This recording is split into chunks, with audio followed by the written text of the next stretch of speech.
राम जी के 5 बाप थे। राम जी के 5 पिताजी हैं। पहले राम व्यास पीठ पर बैठने वाले लोग भी अतिशय करने लगे हैं, अति करने लगे हैं व्यासपीठ पर बैठ करके।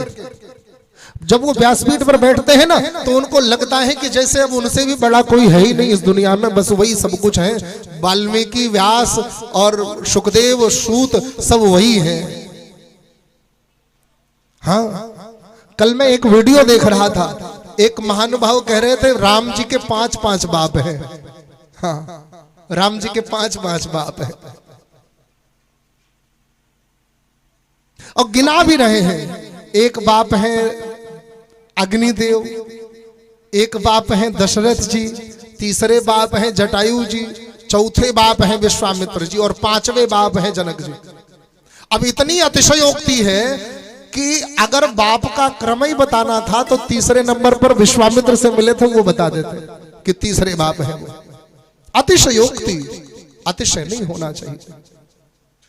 जिस परमात्मा पर हम सभी विश्वास करते हैं, जिस परमात्मा को हम सभी भगवान मानते हैं, जिस परमात्मा की स्तुति महाराज दशरथ कहते हैं कि जाकर नाम सुनत शुभ होई, जाकर नाम सुनत शुभ होई, मोरे गृह प्रभु सोई, मोरे गृह प्रभु सोई, जाकर नाम सुनत शुभ होई, जाकर नाम सुनत शुभ होई। जिसका नाम सुनते ही शुभ हो जाए वो मेरे घर आए हैं। ये मैं नहीं कह रहा, गोस्वामी की पंक्तियों में स्वयं दशरथ जी ने कहा है, जिसको बाप बताया जा रहा है। हाँ, जो विश्वामित्र को बाप बताया जा रहा है वो विश्वामित्र कौन है? विश्वामित्र कौन?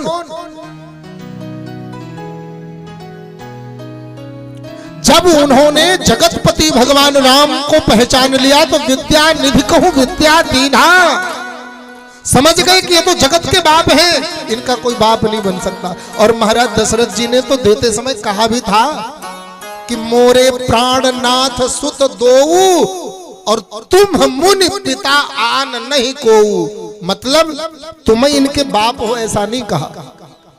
ऐसा नहीं, समझने का फेर है। अयोध्या में हमारे क्या भाषा को थोड़ा सा घुमा फिरा कर कह दिया जाता है लोग समझने वाले।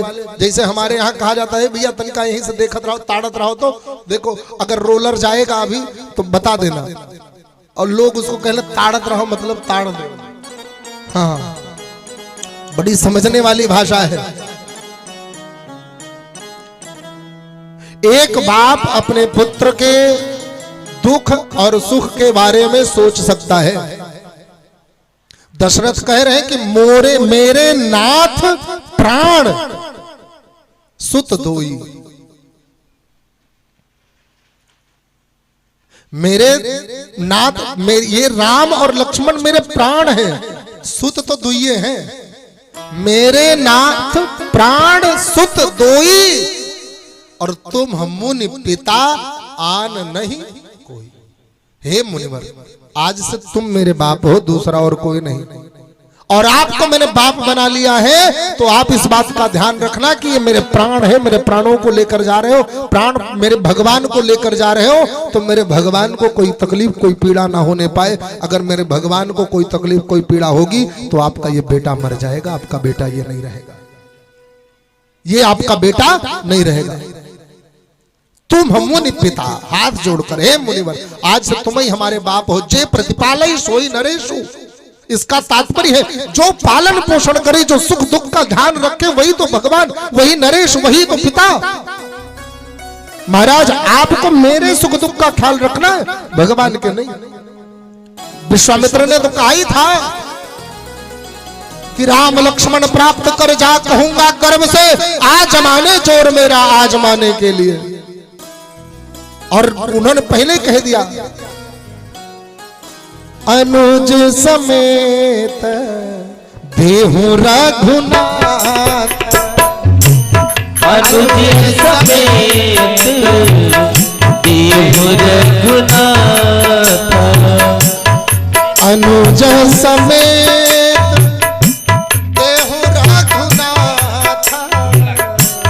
अनुज समेत देहु रघुनाथ। निश्चर बध हम होब सनाथ। निश्चर बध हम होब सनाथ।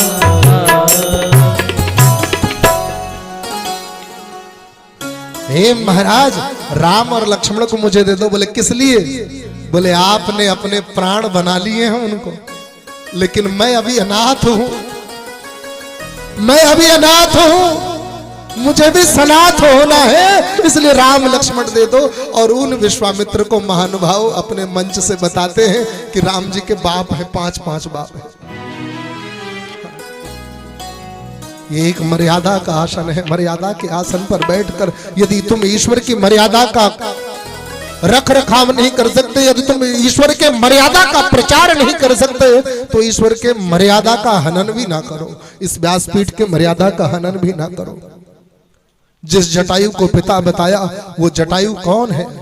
वो जटायु इस सृष्टि का एक जीव है, और सृष्टि में जितने भी जीव हैं वो कहां से आए? बोले ईश्वर अंश जीव अविनाशी। राम सबके पावर हाउस है, और राम रूपी पावर हाउस से सारे घरों में उजाला, सारे घरों में बिजली आई है। जटायु भी ईश्वर का ही अंश है, और अंश मतलब होता है बेटा, और जहां से वो अंश निकले जो तेज श्रावक होता है वो कौन? वो पिता। बोले हम सबके पिता, पिता गुरुस्तम जगतामधीशो। जगत के पिता, जगत के गुरु और जगत के राजा कौन? बोले भगवान आप हो। और उस भगवान का पुत्र जब मर जाए और बेटे का बेटा भी बड़ा ना हुआ हो, बेटे का बेटा ना हो, बेटे को अंतिम संस्कार करने के लिए उपस्थित ना हो, तब बाप का कर्तव्य होता है कि अपने बेटे का अंतिम संस्कार करे। ये बाप का कर्तव्य है। राम ने बाप का कर्तव्य निभाया है, बेटे का कर्तव्य नहीं निभाया। ये जो बाप कहता है, जो बाप का नियम होता है, जो बाप का कर्तव्य होता है, वो किया है।